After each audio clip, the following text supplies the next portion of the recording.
Hello friends, welcome back to the our class. আজ থেকে তোমাদের শুরু করছি রায় মার্টিন প্রশ্নবিচিত্রার ভলিউম 2। তো এবার থেকে আমি তোমাদের ভলিউম 2 এর শর্ট কোশ্চেনগুলো করবো। তো ফার্স্ট ভিডিওতে তোমাদের আমি 1 নম্বরে সব কোশ্চেনগুলো করবো এবং পার্ট 2তে আমি 2 নম্বরেগুলো করবো, ঠিক আছে? আর বড় কোশ্চেনের কোনো সমস্যা থাকলে তোমরা কমেন্ট করবে, আমি চেষ্টা করবো ভিডিওটা করে আপলোড করে দেবে। তো এখানে দেখো ফার্স্ট স্কুলে কি বলছে। ফার্স্ট স্কুলের ফার্স্ট মডেল কোশ্চেন পেপার 1, যেটা হচ্ছে বর্ধমান মিউনিসিপ্যাল হাই স্কুল। তো এখানে ফার্স্ট কোশ্চেনটা বলছে যে X% বার্ষিক সরল সুদের হারে কোনো মূলধনের X বছরের সুদ X টাকা হলে মূলধনের পরিমাণ কত, মানে আসলটা তোমার বার করতে বলেছে। তো তোমাদের জানতে হবে আসলের ফর্মুলাটা কি। আসল P is equal to I into 100/TR, ঠিক আছে? এবার I বলেছে সুদ হচ্ছে তোমার X টাকা, 100টা থাকলো, টাইমটাও বলেছে তোমার X বছর, সুদের হারটা বলেছে X%। তার মানে অ্যাকচুয়ালি আমাদের উত্তর হবে একটা করে X কেটে গিয়ে 100/X টাকা। তো 100/X টাকা হবে সঠিক উত্তর, অর্থাৎ তোমরা বুঝতে পারছো অপশন নাম্বার সি।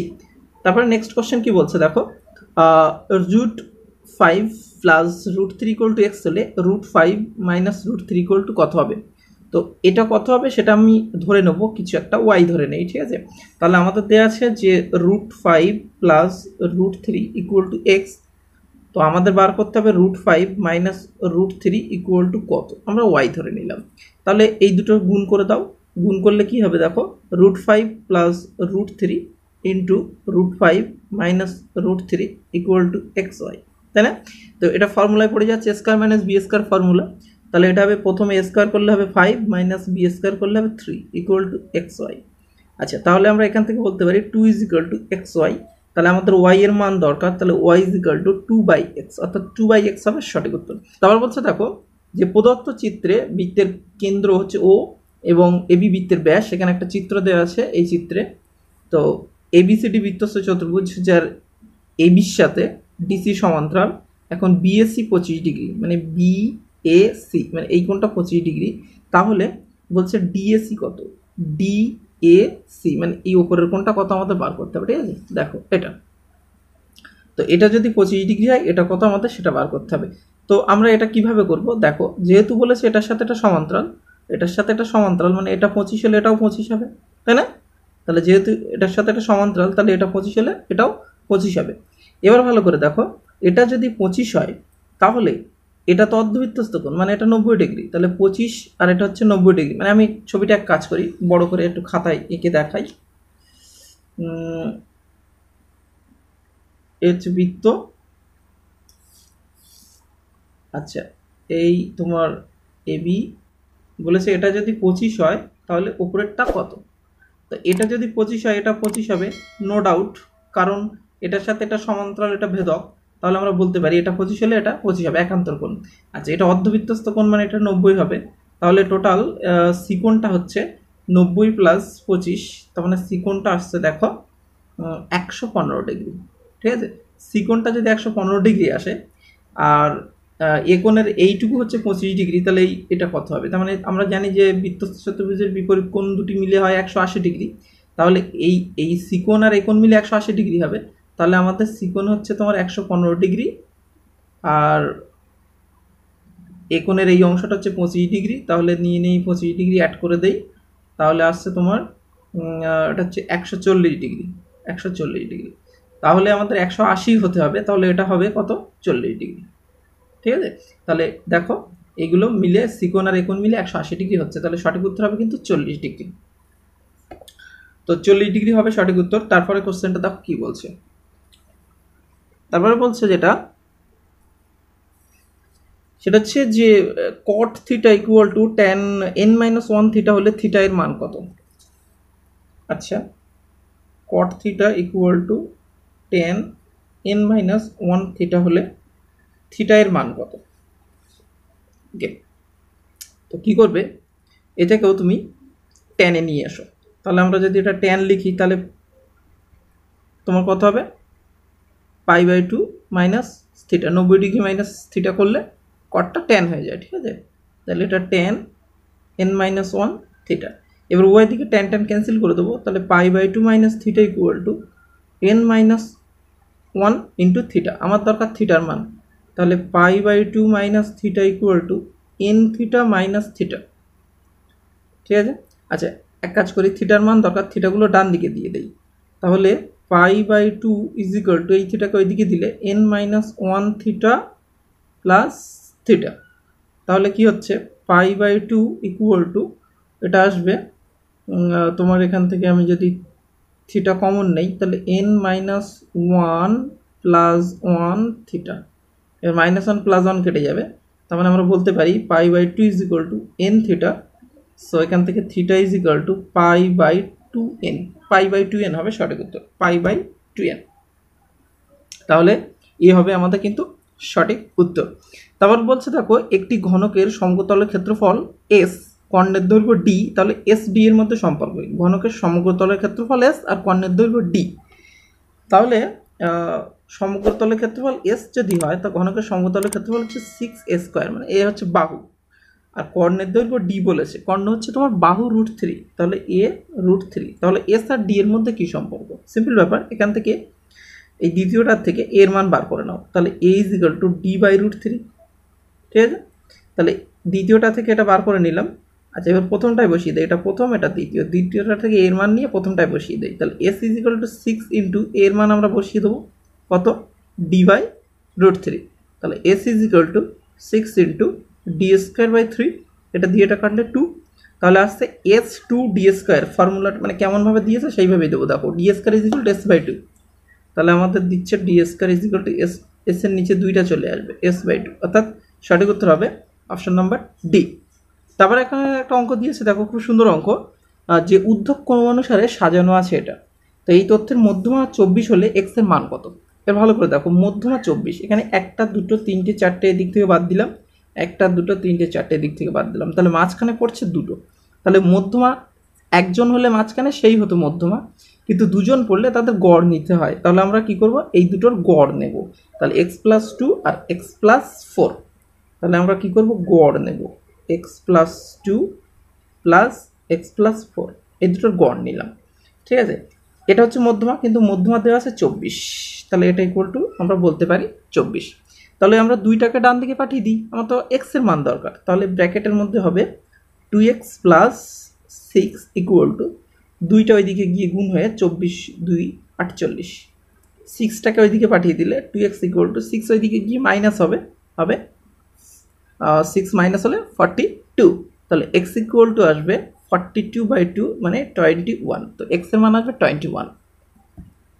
তো এখানে দেখতেই পাচ্ছ বি হবে সঠিক উত্তর। তারপর দেখো শূন্যস্থানে বলছে যে অন্য কোনো শর্ত ছাড়া অংশীদারি ব্যবসায় অংশীদারগণ ভিন্ন ভিন্ন সময়ের জন্য মূলধন নিয়োজিত করলে তাকে ড্যাশ অংশীদারি কারবার বলে। অংশীদারি কারবার দুই প্রকার, একটা হচ্ছে সরল, একটা হচ্ছে মিশ্র। যদি ভিন্ন ভিন্ন সময়ের জন্য মূলধন নিয়োজিত করে তাহলে হবে মিশ্র, আর যদি এক টাইমে মানে ফার্স্ট টাইমে মূলধন দিয়ে দিল এবং বছরের শেষে লাভ নিয়ে নেবে তাহলে সরল, এটা হচ্ছে মিশ্র অংশীদারি কারবার। তারপর বলছে দেখো 7x² - 12x + 8 = 0 এই সমীকরণের বীজদ্বয়ের সমষ্টি এবং গুণফলের অনুপাত কত? সমষ্টি হচ্ছে -b/a আর গুণফল হচ্ছে c/a, তাদের অনুপাত চেয়েছে। তো সমষ্টিটা হচ্ছে -b/a, b হচ্ছে -12 আর a হচ্ছে 7, ঠিক আছে। তাহলে -b/a আর অনুপাত করতে হবে কার, তোমার গুণফলের সাথে, গুণফল হচ্ছে c/a মানে 8/7 এটা। তো এটা বুঝতেই পারছো 7 7 কেটে যাচ্ছে, মাইনাস মাইনাসে প্লাস হচ্ছে, তাহলে 12:8। এবার 12:8 মানে আমরা যদি 4 দিয়ে কাটি তাহলে 3 4 12, 4 দিয়ে 8 মানে 3:2 হবে সঠিক উত্তর। তো আমাদের এখানে হবে 3:2। তারপর বলছে অর্ধবৃত্ত অপেক্ষা ক্ষুদ্রতর বৃত্তাংশস্থ কোণ কি হবে? দেখো মনে রাখবে, ক্ষুদ্রতর হলে স্থূলকোণ আর বৃহত্তর বললে সূক্ষ্মকোণ। আমি একটু ছবি এঁকে তোমাদের বলবো। মনে করো এটি একটি বৃত্ত, তো এই বৃত্তের অর্ধবৃত্ত অপেক্ষা ক্ষুদ্রতর বলেছে, তো এই পর্যন্ত অর্ধবৃত্ত, আমি এর থেকে ক্ষুদ্রতর নেব মানে একটু ছোট নেব, তাহলে এই ক্ষুদ্রতর বৃত্তাংশস্থ একটু ছোট নিলাম, তাহলে এক্ষেত্রে যে কোণটা তৈরি হবে এটা কিন্তু তোমার স্থূলকোণ হবে, অর্থাৎ 90 ডিগ্রি থেকে বড়, মানে এইখান থেকে এই পর্যন্ত ক্ষুদ্রতর বৃত্তাংশস্থ। আর এই অর্ধবৃত্ত অপেক্ষা যদি বৃহত্তর বৃত্তাংশস্থ নিতাম, মানে এইখান থেকে যদি এত বড় নিতাম তাহলে সেক্ষেত্রে কিন্তু কোণটা কী হতো, 90 ডিগ্রি থেকে ছোট, মানে অর্ধবৃত্তস্থ হলে 90 ডিগ্রি অর্ধবৃত্তস্থ থেকে যদি ছোট নেই তাহলে 90 ডিগ্রি থেকে বড় হয়ে যাবে, আর যদি বড় বৃত্তাংশস্থ নেই তাহলে ছোট হয়ে যাবে, ছোট নিলে বড়, বড় নিলে ছোট। তাহলে দেখো এখানে প্রশ্ন করেছে কি যে অর্ধবৃত্ত অপেক্ষা ক্ষুদ্রতর বৃত্তাংশস্থ কোণ, মানে ছোট নিচ্ছি তাহলে 90 ডিগ্রি থেকে বড় হয়ে যাবে, অর্থাৎ এটা হবে কি তোমার স্থূলকোণ। তারপর এখানে একটা কোশ্চেন দিয়েছে এর মান কত হবে, তো কোশ্চেনটা প্রথমে আমরা তুলে নেব। এটা হচ্ছে 4 sec square theta plus 1/1 plus cot square theta plus 3 sin square theta. তো এটা আমাদের মান বার করতে হবে। তো অ্যাকচুয়ালি আমরা এখানে যেটা করব সেক স্কোয়ারকে উপরে তুলে দেবো, তাহলে সেক উপরে উঠে গেলে সেকের উল্টো যা হয় cos স্কোয়ার থিটা। এইটা দেখো 1 প্লাস cot স্কোয়ার থিটা মানে কি 1 plus cot square theta equal two cosec square theta, তার মানে এটা অ্যাকচুয়ালি কোসেক স্কোয়ার থিটা। তাহলে কোসেক স্কোয়ার থিটাকে উপরে তুলে দিলে হবে কি সাইন স্কোয়ার থিটা, কোসেকের উল্টো সাইন, একেবারে করে দিলাম, ঠিক আছে। আর এটা হচ্ছে 3 sin স্কোয়ার থিটা। এবার দেখো 4 cos স্কোয়ার থিটা আর এখানে হচ্ছে 3 sin স্কোয়ার আর একটা সাইন স্কোয়ার, তাহলে হচ্ছে কটা 4টি, তাহলে 4 sin স্কোয়ার থিটা। ওকে, এটা কিন্তু 1। তাহলে এখান থেকে আমরা যদি 1 কমন নেই তাহলে cos square theta plus sine square theta. এবার তোমাদের নিশ্চয়ই সূত্র জানা আছে যে cos square theta plus sine square theta equal two 1 হয়, তাহলে এটা ইজ ইকুয়াল টু আমি 1 লিখে দিলাম, তাহলে 4 × 1 মানে 4 হবে সঠিক উত্তর। তাই শূন্যস্থানের উত্তর হবে 4।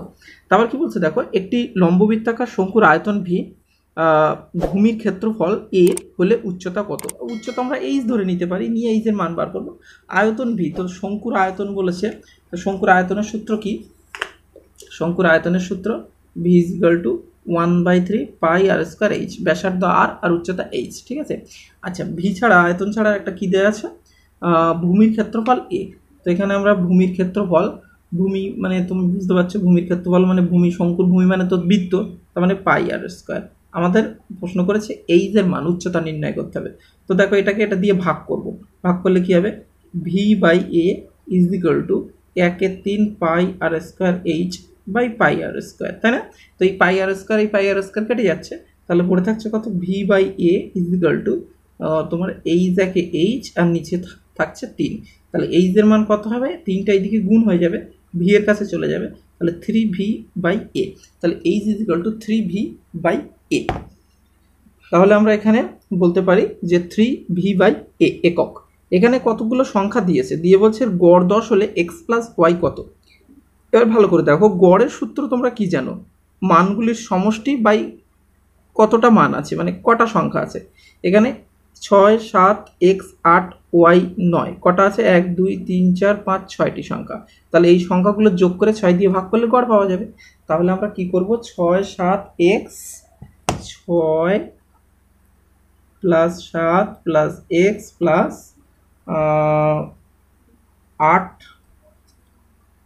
প্লাস y প্লাস 9 বাই 6টা সংখ্যা তাই 6, এটা বলে দেওয়া আছে 10, এই গড়ের ভ্যালুটা দেওয়া আছে 10।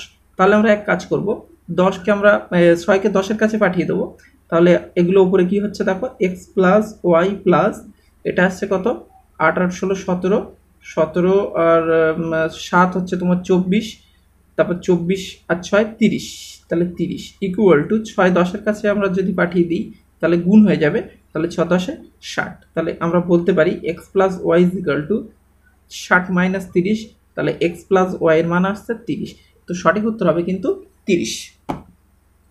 তো আমাদের এখানে আসছে উত্তর 30। তারপর এখানে কি বলছে দেখো, এখানে বলছে যে আসল এবং মোট সুদ অপরিবর্তিত থাকলে সুদের হার সময়ের সঙ্গে ব্যস্তানুপাতিক। তো সুদের হার সময়ের সাথে ব্যস্তানুপাতিক বলছে যদি আসল আর মোট সুদ অপরিবর্তিত থাকে। তো তোমাদের যে সূত্রটা তোমরা জানো সেটা হচ্ছে আই সমান PTR বাই 100। এখন সুদের হার সময়ের সাথে ব্যস্তানুপাতিক বলেছে, তাহলে এখানে আমরা সুদের হারটা বার করব, তাহলে আর ইজ ইকুয়াল টু কি হবে R is equal to I into 100 by PT, এটা হবে আর ইজ ইকুয়াল টু, তাহলে সুদের হারটা সময়ের সাথে ব্যস্তানুপাতিক। দেখো আর ভেরিজিয়াস 1/t হচ্ছে না, এগুলো সব আমরা ধ্রুবক, এইগুলো সব তো ধ্রুবক বলেই দিয়েছে, তাহলে সুদের হারটা সময়ের সাথে ব্যস্তানুপাতিক অর্থাৎ সত্য। তারপর কি বলেছে দেখো পাই একটি অম্লজ সংখ্যা, ঠিক, কিন্তু রুট পাই দ্বিঘাতকরণী নয়, একদমই ঠিক, এটি অম্লজ সংখ্যা এটাও ঠিক, এবং রুট পাই দ্বিঘাতকরণী নয় এটাও ঠিক। নেক্সট কোশ্চেন বলছে দুটি বিন্দুগামী বৃত্তের সংখ্যা কেবলমাত্র একটি, এটি হচ্ছে মিথ্যা।